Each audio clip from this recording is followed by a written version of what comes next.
Good news ಶುಭ ವಾರ್ತೆಗೆ ನಿಮ್ಮೆಲ್ಲರನ್ನು ಕೂಡ ಈ ಮುಂಚಾನೆ ಸಮಯದಲ್ಲಿ ಸ್ವಾಗತಿಸುವವನಾಗಿದೆ. ಪ್ರಿಯರೇ, ಈ ಒಂದು ದಿನದ ವಾಕ್ಯ ಭಾಗಕ್ಕಾಗಿ ಯಾಕೋಬನ ಪತ್ರಿಕೆ 1ನೇ ಅಧ್ಯಾಯ 12ನೇ ವಚನವನ್ನ ನಾವು ಆರಿಸಿಕೊಂಡಿದ್ದೇವೆ. ಈ ವಾಕ್ಯ ರೀತಿಯಾಗಿ ಹೇಳ್ತದೆ, ಕಷ್ಟವನ್ನ ಸಹಿಸಿಕೊಳ್ಳುವವನು ಧನ್ಯನು, ಅವನು ಪರಿಶೋಧಿತನಾದ ಮೇಲೆ ಜೀವವೆಂಬ ಜಯಮಾಲೆಯನ್ನ ಹೊಂದುವನು ಎಂಬುದಾಗಿ.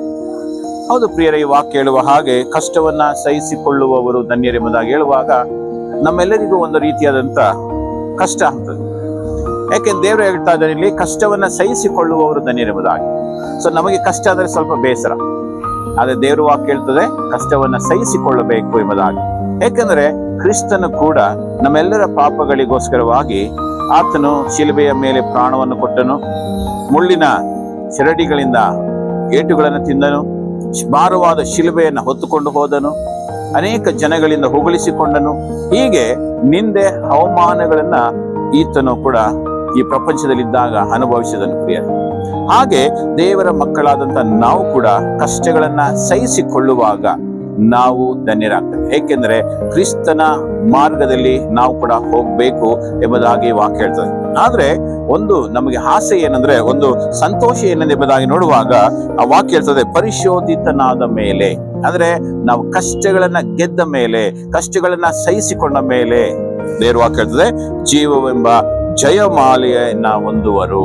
ದೇವರು ಕ್ರಿಸ್ತನಿಗಾಗಿ ನಾವು ಕಷ್ಟಗಳನ್ನ ಅನುಭವಿಸಿದಾಗ, ಕ್ರಿಸ್ತನಿಗೋಸ್ಕರವಾಗಿ ನಾವು ಕಷ್ಟಗಳನ್ನ ಪಡುವಾಗ ನಮಗೆ ಒಂದು ಬಹುಮಾನವನ್ನ ದೇವರು ನಮಗಾಗಿ ಇಟ್ಟಿದ್ದಾನೆ ಎಂಬುದಾಗಿ. ಹಾಗಾಗಿ ಕ್ರಿಸ್ತನಲ್ಲಿ ನಾವು ಕಷ್ಟ ಅನುಭವಿಸುವಂಥದ್ದು ಒಂದು ಬಹುಮಾನ ಇದ್ದ ಹಾಗೆ ಪ್ರಿಯರೇ. ಆ ಕಾರಣದಿಂದ ನಿಮ್ಮೆನ್ನ ಉತ್ತೇಜಿಸಿಕೊಳ್ತೇನೆ, ಕಷ್ಟ ಬಂದ ತಕ್ಷಣ ಯೇಸು ಕ್ರಿಸ್ತನನ್ನು ಬಿಟ್ಟು ಬಿಡಬಾರದು, ಅಥವಾ ಕಷ್ಟ ಬಂದ ತಕ್ಷಣ ಅಯ್ಯೋ ದೇವರನ್ನು ಉತ್ತರ ಕೊಡ್ಲಿಲ್ಲ ಎಂಬುದಾಗಿ ನಾವು ನೆನೆಸಬಾರದು.